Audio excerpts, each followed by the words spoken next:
the subtraction of fractions. 5/8 minus 3/8. If we look at this with diagrams, there is 5/8, 5 of the squares out of 8 shaded in, minus 3/8, so there's 3/8. Now if we're going to take these away, that means I need to take away 1, 2, 3 from this. So I'm just going to be left with 2 shaded in. So it's 2 out of 8 shaded in. So basically all we need to do is to keep the same denominator and do 5 take away 3, and we get 2/8. So when you're subtracting, all you need is a common denominator. Notice that 2/8 is a quarter of the whole of the shaded in, so 2/8 will cancel down to being a quarter. Now if I want to do 6/7 minus 3/5, then the lowest number that both 7 and 5 go into exactly, which is called the lowest common denominator, is going to be 7 times 5 in this case, which is 35. So I'm going to put the numbers out of 35.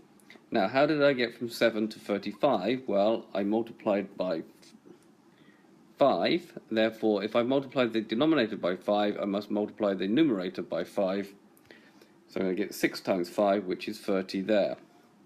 Here, how did I get from 5 to 35? Well, I multiplied by 7. So I've done that to the denominator. I must do the same to the numerator. So it's 3 times 7, which is going to be equal to 21. Now I have the same denominator. All I need to do is 30 minus 21, which is 9 out of 35. One last example. 7/8 minus 5/6. Now, I could say that the lowest number that both 8 and 6 go into is 48, 8 times 6. However, there is one lower, so you need to sometimes look out for this. The lowest number that they will both go into will be actually 24. 8 goes in 3 times, 6 goes in 4 times. So I'm going to make the denominator 24. How did I go from 8 to 24?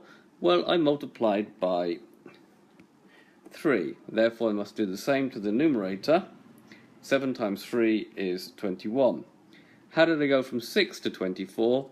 Well, I multiplied by 4, and therefore I must do the same to the numerator. 5 times 4, which is going to make 20. Now that I have the same denominator, all I need to do is 21 minus 20, which is 1, over 24 as the final answer.